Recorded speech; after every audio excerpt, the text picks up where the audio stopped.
며칠 전에 어떤 목사님이 밥을 사준다 해서 이제 따라갔는데 몇 분의 목사님이 함께 갔습니다. 중국집에 갔는데 그 밥을 사시는 분이 이렇게 말해요. 제육덮밥과 짬뽕 중에 선택하세요. 이렇게 그 말 딱 듣는 순간 딱 떠오른 게 있습니다. 짬뽕, 밀가루, 그 정제 탄수화물 몸에 안 좋다는데 이게 딱 떠올랐어요. 그러면 난 짬뽕 먹지 말고 제육덮밥 먹어야 되겠다. 그래서 전 제육덮밥입니다. 손 들었어요. 그때 다른 목사님이 아유 중국집에서는 짬뽕이지 이 집 짬뽕 맛있다던데 이러는 거예요. 그러면서 제육덮밥파 짬뽕파가 나뉘어서 주문을 했는데 이 집 짬뽕 맛있다는데 그 뇌리에 자꾸 스쳤습니다. 진짜 맛있는 거 아닐까? 그 나왔어요. 그래서 아유 저 한 숟가락 먹게요 하고 이제 한 입을 국물을 떠먹었더니 에휴, 제육덮밥이 낫다. 이제 안심했어요. 내 선택이 옳았다. 그러고 이제 먹게 됐습니다. 우리 인생은 매 순간 선택이에요. 짬뽕이냐 제육덮밥이냐. 사실 이거 별거 아닌 문제인데 더 크고 인생에서 중요한 순간에 결정 내릴 그 순간들이 얼마나 많은지 모릅니다. 그때마다 우리가 선택하며 지금까지 왔어요. 어떤 면에서 오늘은 수많은 과거의 선택이 여기까지 우리를 인도했어요. 그 가정 가운데 어느 교회 갈까 하다가 이제 여기까지 왔겠죠. 선택 중에 하나입니다. 오늘 우리가 또 수많은 선택을 할 테고 그 선택이 우리를 미래 어느 지점에 이끌어 가겠죠. 선택은 굉장히 중요합니다. 내가 어떤 선택을 잘했나 보니까 두 가지가 탁 떠올랐어요. 제가 잘한 선택. 첫 번째는 이수경 자매를 아내로 선택하기에 참 잘했다. 잘했죠? 이제 두 번째 선택은 내가 파주 야당동에다 개척하길 잘했다. 뭐 이런 생각을 이제 해보게 됩니다. 여러분도 돌이켜보면서 내가 인생 중에 이건 참 선택 잘했지라고 하는 것들이 아마 분명 있으리라. 그리고 그 잘한 선택 때문에 어쩜 오늘 평안한 시간을 보내고 있는지 모릅니다. 그런데 사람들 중에는 이 선택을 잘 못하는 사람들이 있어요. 어떤 아이가 슈퍼에 갔는데 뭘 거 골라? 초콜릿 고를까? 사탕 고를까? 껌을 고를까? 뭐 주저 하는 아이들도 있어요. 아니 네가 좋아하는 거 골라. 근데 이게 고르지 못하는 흔히 뭐라 그래요? 선택 장애가 있다 이렇게 말하죠. 예쁜 자매가 옷가게 갔는데 원피스 살까? 투피스 살까? 치마를 살까? 바지를 살까? 한참을 돌아다니며 선택하지 못하는 사람이 있어요. 어떤 대학을 갈지, 어떤 전공을 선택할지, 어떤 직업을 선택할지 이게 참 결정하지 못하는 그런 사람들이 있어요. 어떤 아내를, 어떤 남편을 맞이할지 참 결정하지 못하고 뜸을 들이는 그런 사람들이 있어요. 왜 그럴까? 왜냐면 이 선택에는 책임이 달라요. 혹시 내가 이거 선택했다가 잘못되는 그 잘못의 결과를 내가 짊어지는 것이 좀 부담스러울까? 이 선택에 대한 책임을 지고 싶지 않아서 아니면 잘 몰라서 그 책임을 감당할 수 없어서 여러 가지 이유가 있겠죠. 그래서 의외로 선택하지 못하는 경우가 있어요. 근데 사실 어릴 때는 큰 문제가 안 됩니다. 왜냐하면 내가 선택 못하면 날 사랑하는 부모님이 알아서 좋은 거 선택해줘요. 날 좋아하는 친구가 날 위해서 좋은 거 선택해줘요. 큰 문제는 안 됩니다. 근데 어른이 됐을 때는 달라요. 주변의 사기꾼들이, 세상이, 마귀가 선택하지 못하면 우리를 이끌고 갑니다. 선택하지 못하면 끌려갑니다. 끌려가는 인생은 결국 후회밖에 남는 게 없어요. 아무리 남들 볼 때는 대단해도요, 본인이 선택한 거 아닌 것은 만족과 기쁨을 주지 못하기 때문에 후회하게 되더라. 누구든지 선택할 때는 자기 기준이 있습니다. 어떤 취향일 수 있어요. 나는 그런 거 싫어해, 좋아해, 취향일 수 있어요. 또는 자기가 갖고 있는 어떤 정보, 지식, 경험 이런 것들이 어떤 선택하는 기준이 됩니다. 제가 왜 짬뽕이 아니라 제육덮밥을 선택했냐? 정보가 있었어요. 정제 탄수화물은 몸에 좋지 않아 라고 하는, 국수라면은 몸에 좋지 않아, 이 정보가, 그렇죠? 나는 그리고 이 국수 먹고 짬뽕 먹으면 속이 안 좋더라 라는 경험이 나의 선택을 결정하는 중요한 역할을 하게 되지요. 이제 다음 달 4월 10일은 총선입니다. 이제 국회의원을 뽑아야 되는데 자기 정보, 저 사람 어떻다더라, 자기 지식, 자기 경험, 난 이 사람 선택할 거야, 나름대로 우리가 기준이 있으리라 생각이 되어집니다. 그 기준 가지고 여기까지 왔어요. 어떤 사람은 자기 지금까지 인생을 후회 없이 만족한 사람도 있지만 내가 왜 그랬을까 후회하며 여기까지 온 사람도 있겠죠. 각자 기준이 있습니다.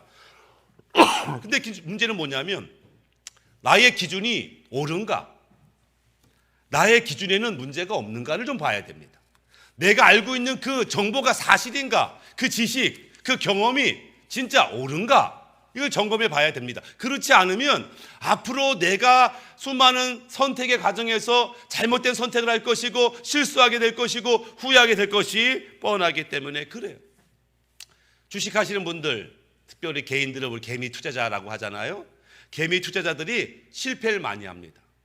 그럼에도 불구하고 정작 투자할 때는 확신을 가지고 투자해요. 이거 돼, 이거 올라가, 뭐 따따블 될 거야, 뭐 확신을 가지고 투자해요. 왜냐하면 자기 기준으로 봤을 때, 자기 정보, 지식, 경험, 취향 모든 걸 봤을 때 이건 되는 거야 라고 100% 확신으로 투자했는데 망했네.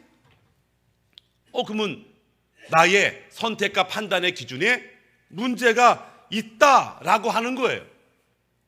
그리고 과거에는 그 기준과 판단이 맞았지만 현재는 틀릴 수도 있는 상황의 변화가 있어요. 기억이 나는데 예전에 아버님과 아버님 친구들이 이제 고기를 구워 드시는 거예요. 마당에서. 삼겹살을 구워 드시는 거예요. 나는 주변에서 끼웃끼웃거렸죠. 이제 뭐 하나 줄까 하고. 근데 어디다 구워 먹냐면은 그 옛날 스레트, 지붕, 스레트 그 쪼가리가 있었는데 그 쪼가리를 탁 펴놓고 밑에 뭐 이렇게 통에다가 불 켜놓고 올려놓고 약간 기울여가지고 삼겹살은 스레트에 먹으면 맛있지, 기름 쫙 빠고 말이야, 가지고 드시는 거예요. 맛있게 드시는 거예요. 그렇구나, 좋겠죠, 기름도 쫙 빠지고 뭐 문제 없겠다. 근데 요즘에는 누가 스레트에다가 삼겹살 구워 먹어요. 야, 스레트는 성면이야, 1급 발암물질, 너 죽고 싶어? 난리 난다고. 정보죠.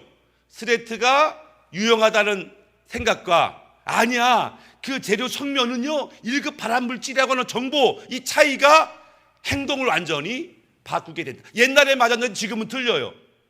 그렇기 때문에 우리는 내 기준, 내 결정이 틀릴 수도 있다, 잘못될 수도 있다라고 하는 좀 열린 마음이 필요합니다. 어쩌면 저 사람의 판단과 저 사람의 결정이 옳을 수도 있어라고 하는 열린 마음이 있어야 우리는 더 바른 선택할 수 있는 가능성이 있는 것을 보게 되죠. 우리는 하나님의 사람들이에요. 우리는 천국에 속해 있고 하나님 말씀을 알고 있고 도우시는 성령님이 있고, 그렇기 때문에 필연적으로 우리들의 선택은, 불신자와 선택은 다를 수밖에 없는 거예요. 나의 선택과 하나님을 믿지 않는 자의 선택이 똑같다, 약간 의심해 봐야 돼요. 그럴 수가 없거든요. 목표가 다르고 방법이 다르고 인도가 다른데 어떻게 같은 선택을 할 수 있겠어요? 뭐 어떤 거는 그럴 수 있겠지만 다를 수 있는 것이 당연하다. 예수님이 마태복음 7장 13절에 좁은 문으로 들어가라, 멸망으로 인도하는 문은 크고 그 길이 넓어 그 길로 들어가는 자는 많고 생명으로 인도하는 문은 좁고 길이 협착하여 찾는 이가 적음이라. 믿는 자들이 가는 길은 좁아, 적은 수가 가. 불신자가 가는 길은 넓어, 많은 숫자가 가. 그러니 나의 결정이 다른 사람과 다른 것을 이상히 여길 필요는 없겠죠. 왜? 당연히 목표와 방법이 다르기 때문에 그렇다.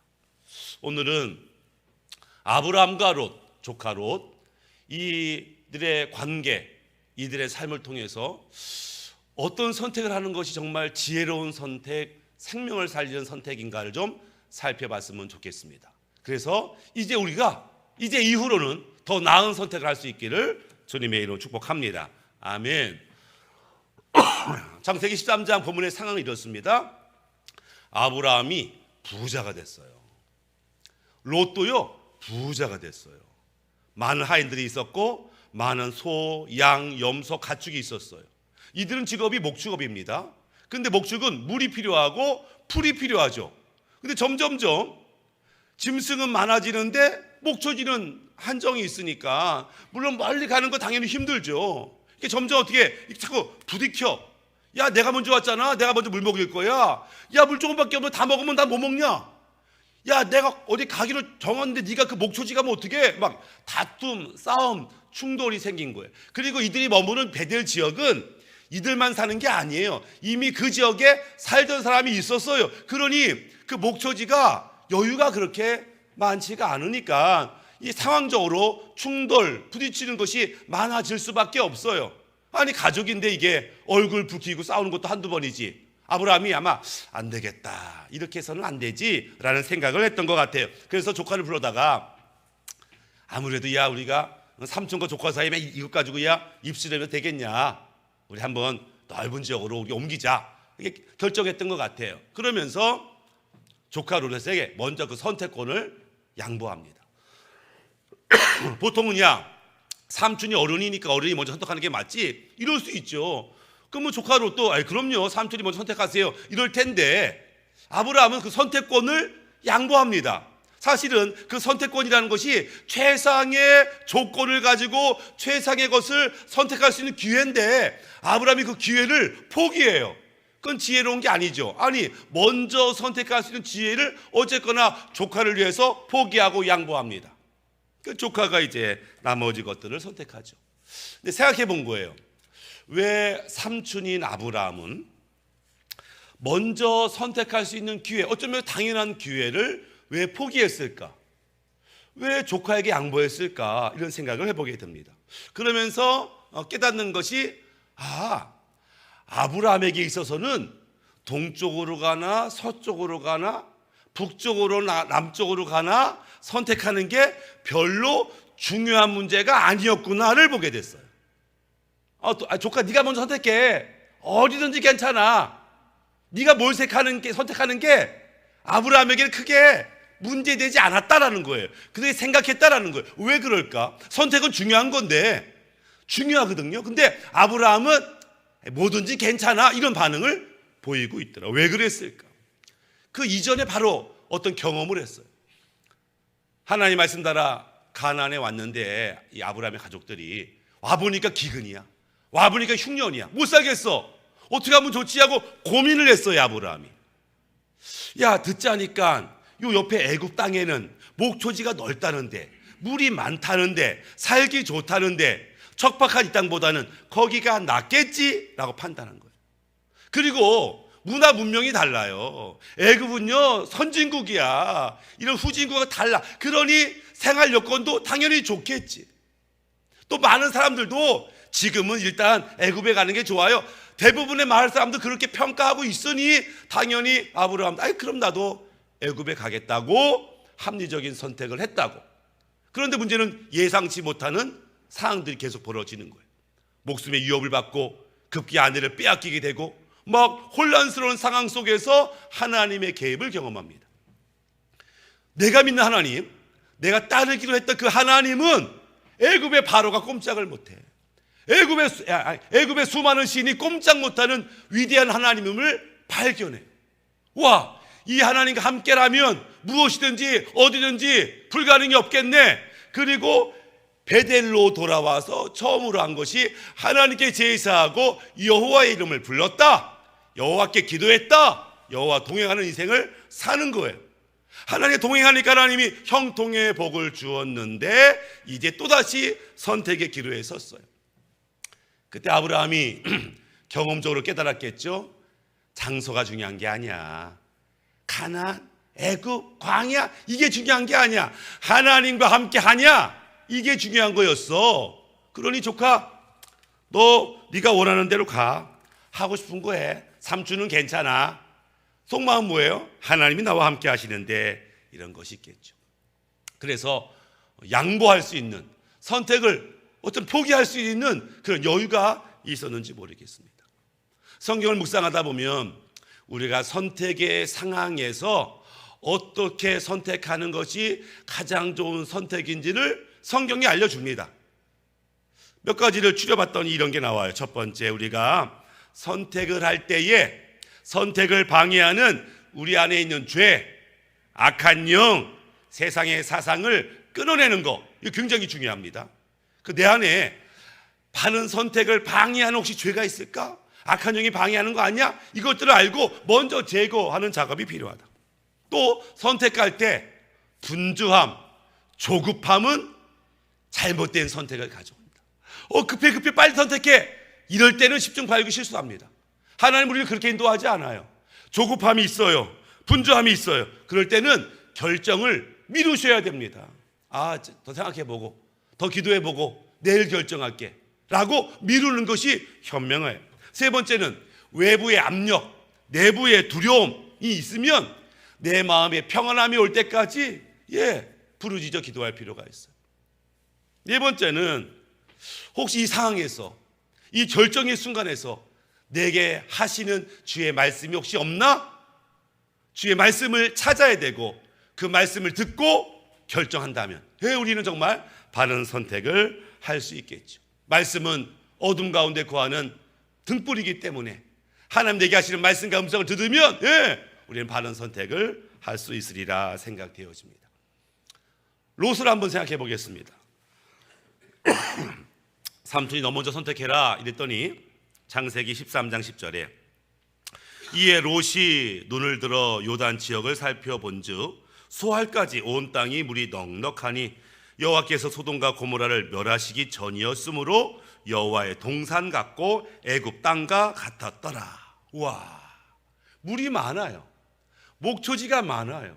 얼마나 아름다운지 에덴 동산 같았어요. 와, 그럼 당연히 나는 그럼 이쪽을 선택하겠습니다. 소알 지역, 소돔 고모라 지역을 선택하겠습니다 라고 자기의 정보, 지식, 경험, 취향까지 다 모아서 여기야 100% 다른 데 필요 없어 라고 결정을 했다. 삼촌한테는 미안하지만 제가요 소돔과 고모라 선택하겠습니다. 그래 네 맘대로 해라 이랬어요. 근데 문제는 뭐냐면 롯이 아주 열심히 찾아봤어요. 근데 보지 못한 것이 있어요. 그게 뭐냐면 13장 13절에 소돔 사람은 악하여 여호와 앞에 큰 죄인이었더라. 그 도시의 악함, 죄를 보지 못했어요. 그 죄악의 도시에 가면 자기의 영적 손실이 있음을 보지 못했어요. 성공에 대한 욕심 때문에 신앙에 하나님에 대한 믿음에 대한 배려를 하지 못한 것들을 보게 됩니다. 왜요? 롯은 하나님보다 세상을 더 사랑했기 때문에, 주님의 사명보다는 나의 성공이 더 중요했기 때문에 정작 참고해야 될, 봐야 될 그 영적인 문제, 죄악의 문제를 간과하며 선택했고 그 선택으로 인해서 그의 가정이 깨어지고 풍지박산이 나는 경험을 하게 되죠. 이 롯을 생각할 때마다 오늘날 세상 속에 사는 그리스도인이 떠오릅니다. 롯은 세상 속에 사는 믿음의 사람이에요. 성경은 이 롯을 가리켜 의로운 롯 이렇게 표현해요. 롯은 의롭다. 하나님이 그를 하나님의 백성이라는 뜻이죠. 쉽게 말하면 구원받은 하나님의 백성이에요. 그가 지금 소돔이라고 하는 세상에서 삽니다. 열심히 살아요. 그가 소돔과 고모라에 간 지 24년이 흘렀습니다. 그리고 롯이 어디에 앉아 있냐면 성문 곁에 앉아 있다 이런 표현이 있어요. 성문 곁에 그냥 다리가 아프고 힘드니까 앉았다 그 얘기가 아니에요. 성문 곁은 아무나 앉는 자리가 아닙니다. 그 성의 장로, 그 성의 재판관들이 앉는 자리예요. 그래서 조언이 필요하고 재판이 필요하고 도움이 필요한 자들을 판단하고 도와주고 해결해주는 그 자리에, 쉽게 말하면 롯은 그 성에 들어온 지 24년 만에 인정받는 그 지역에 유지가 됐다, 어르신이 됐다, 이 얘기를 하고 있는 거예요. 아마 롯이 그런 생각을 했을 것 같아요. 내가 하나님을 믿는 백성인데 이 땅에서도 성공했네? 야, 나의 삶을 통해서 내가 하나님께 영광을 돌립니다 하면 그렇게 말했는지 몰라요. 어쩌면 내가 그때 24년 전에 내가 우리 삼촌을 안 떠났으면 삼촌 그늘 밑에서 그 시골에 살았을 텐데, 삼촌을 떠나가지고 여기 왔으니까 내가 출세하고 성공했지, 그때 그 결정 참 잘했어, 아마 그렇게 판단했는지도 모르겠습니다. 그러나 머지않아 그 도시는 멸망하게 되고요, 그 멸망함에 있어서 롯의 역할이 큽니다. 어떤 면에서는 롯 때문에 그 소돔과 고모라 멸망한 거야, 이럴 수도 있어요. 왜 그럴까요? 하나님께서 더 이상 못 참겠다, 소돔과 고모라를 멸망시키겠다 결정하셨어요. 결정하셨지만 그 성 안에는 아브라함 조카 롯이 살고 있었기 때문에 이 심판에 대한 정보를 하나님이 아브라함에게 알려줍니다. 내가 소돔과 고모라를 심판할 거야. 아마 그 뜻 가운데는 네 조카 롯 좀 어떻게 좀 네가 좀 대피시키든지 알아서 해라, 뭐 이런 의미가 있었겠죠. 근데 하나님이 그 얘기를 듣자마자 아브라함이 뭐라고 반응하면은 하나님과 협상을 시도합니다. 알겠는데요, 내가 봐도 그 도시는 멸망에 마땅합니다. 뭐 내가 그거 뭐 막겠다는 거 아니에요. 당연히 멸망해야죠. 그런데 만약에 그 도시에 50명의 의인이 있으면 어떠시겠습니까?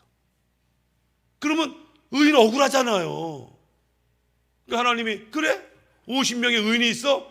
그러면 네가 50명 의인 찾으면 내가 멸망하지 않을게, 이렇게 이제 말씀해요. 근데 아브라함이 계속 협상하잖아요. 아이고, 너 50명 좀 많잖아요. 그래서 줄이고 창세기 18장 32절에 아브라함이 또 이르되 주여 노하지 마옵소서, 내가 2번만 더 아뢰리이다. 거기서 10인을 찾으시면 어찌하려 하시나이까? 이르시되가 10명으로 말미암아 멸하지 아니하리라. 그 하나님 마지막인데요, 의인이 10명 있어요. 그러면 어떠시겠어요? 그래, 내가 의인 10명 찾으면 멸망하지 않을게. 그리고 이제 협상은 끝나게 됩니다. 생각했어요. 왜 아브라함은 왜 10명에서 타협을 마쳤을까? 아니 뭐 5명까지도 갈 수 있는 거 아니야? 물론 뭐 죄송하지만. 근데 아브라함이 의인 10명이라고 합의를 본 데는 그 도시 10명은 있을 거야 라는 확신이 있었어요. 왜냐하면 조카 롯이 있잖아요. 그의 아내가 있잖아요. 딸 셋이 있잖아요. 그의 사위가 셋이잖아요. 8명이야. 8명. 벌써 8명. 벌써 8명인데다가 만약에 친구를 1명씩만 전도해봐. 아니 그 딸들이 시댁 식구 1명씩만 전도해봐. 에이, 금방 20명 되지. 근데 그걸 확실할 수 없으니까 그래도 10명은 되지, 10명은 될 거야 라고 아마 하나님께 합의를 마쳤다라고 하는 거예요.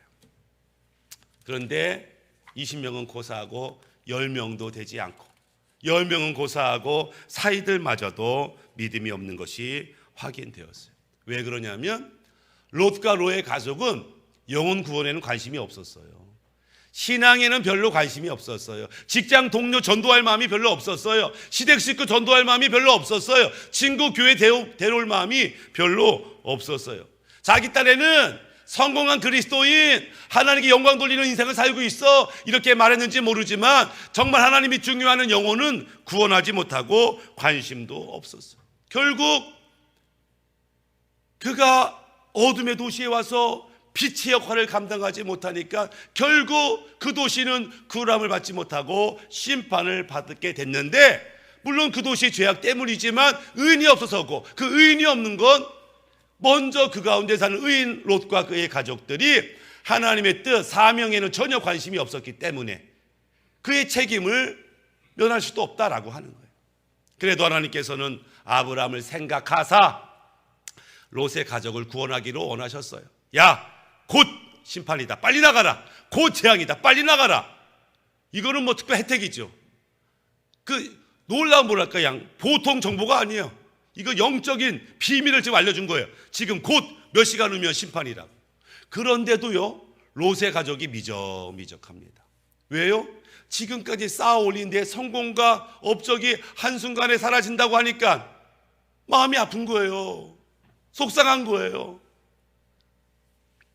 창세기 19장 19절 이렇게 말해요. 주의 종이 주께 은혜를 입었고 주께서 큰 인자를 내게 베푸사 내 생명을 구원하시오나 그러나 내가 도망하여 산에까지 갈 수 없나이다. 지금까지 주의 은혜로 살았습니다. 그러나 이건 안 돼요. 주님이 나를 죄악 중에서, 지옥 중에서 구원하셨지요. 아멘. 그러나 이건 포기 못해요. 주의 도움 없이면 이렇게 살 수도 없지, 알아요. 아는데 그러나 이것만은 못하겠어요. 아니 그러나 하나님 은혜도 알고 도우심도 알겠는데, 그러나 내 생각, 내 야망, 내 꿈은 절대 포기할 수가 없어요 라며 미적미적하는 것. 지금 이 망하게 됐으니까 빨리 산으로 피해라 하겠다고. 그랬더니 제가 이 롯이 뭐라고 하냐면은 산까지 산은 싫어요. 차라리 소할 땅 어떠세요? 소할 땅으로 인도해 주세요. 소할 땅은 또 다른 소돔입니다. 또 다른 고모라예요. 또 다른 죄악 세상이에요. 하나님이 죄악 세상에 건져주셔서 구원받아가지고 감사합니다. 하마터면 지옥 갈 뻔했어요 라고 고백했음에도 불구하고 여전히 하나님을 믿는다면서 세상의 욕심과 욕망을 여전히 포기하지 아니하는 롯의 모습, 어쩌면 오늘날 살고 있는 그리스도인들의 모습일 수도 있다라고 하는 거예요. 여전히 세상에 미련이 있어요. 여전히 야망과 욕망의 미련이 있어요. 여전히 탐심을 버리지 못하는 성도들의 모습을 롯에게서 볼 수 있다라고 하는 거예요. 우리가 선택한다라고 하는 것은 뭐냐면은 다른 것은 버린다 뜻이에요. 초콜릿을 선택한다라는 것은 껌과 사탕은 안 먹겠다는 뜻이에요. 선택은 필연적으로 버리는 것을 전제로 합니다. 우리가 하나님과 그분의 말씀을 선택하겠다, 세상과 마귀에 대한 욕망을 버리겠다라는 전제가 포함되어 있어요. 그런데 둘 다 포기하고 싶지 않은 마음이 있는 거지. 이스라엘 백성이 그랬어요. 하나님을 믿으면서 세상을 포기하지 않아. 그러면서 우상을 섬겨, 바알을 섬겨. 하나님 뭐라 그래요? 네가 나를 버렸다. 아니 하나님 그게 아니고요. 저 하나님 안 버렸어요. 하나님 잡고 있고 세상도 잡고 있을 뿐이죠. 하나님 안 버렸어요. 아니, 둘을 선택할 수는 없어요. 둘을 선택했다는 얘기는 아무것도 선택하지 않았다라고 하는 거예요. 즉 이스라엘은 하나님만 선택하지 않았고 하나님을 선택하지 않았기 때문에 하나님의 온전한 도우심, 지혜와 능력을 공급받을 수가 없었어요. 왜? 선택한 것이 아니니까. 우리도 마찬가지예요. 하나님 믿으면서 세상도 사랑한다. 자기 딴에는 지혜롭다 생각해요. 두 개 다 선택했으니까 이왕이면 다 엉치 마. 하나보다 둘이 낫지. 근데 하나님 뭐예요? 너는 나를 선택하지 않았다. 너는 나를 믿는 것이 아니다. 하나님을 선택하지 않았으니까 하나님이 우리를 도우실 수가 없어요. 우리에게 하나님의 온전한 축복과 형통과 지혜와 능력을 주실 수가 없다. 왜? 아무것도 선택하지 않은 자들은 결국 끌려다닐 수밖에 없어요. 기분에 끌려다녀, 감정에 끌려다녀, 상황에 끌려다녀. 지난달은 좋았는데 이번 달은 안 좋아. 왠지 아세요? 선택하지 않아서 그렇습니다. 말씀을 마무리하면 우리 날마다 선택의 기로에 있어요. 우리 지금까지 앞으로도 우리 갖고 있는 지식, 정보, 경험, 취향을 가지고 선택을 할 것입니다. 여기에서 우리가 성경의 몇 가지 조언을 우리가 되새겼죠. 첫 번째, 선택하기 전에 우리 안에 있는 죄, 악한 영을 먼저 제거해라. 또 분주하고 조급한 상황에서는 선택하지 말라. 외부에 압박이 들어오고 내부에 두려움이 있을 때는 평강 임할 때까지 부르짖어 기도하라. 그리고 이 선택의 순간에 하나님의 말씀과 음성을 들어라. 그래서 이런 것들이 바른 선택을 하게 되죠. 우리가 이미 갖고 있는 정보, 지식, 경험, 취향을 너무 신뢰하지 말았으면 좋겠습니다. 열린 마음이 있었으면 좋겠습니다. 그러나 또 하나 기억할 게 있어요. 어쩌면 내가 하나님 믿지만 잘못된 선택을 해왔을 수도 있어요.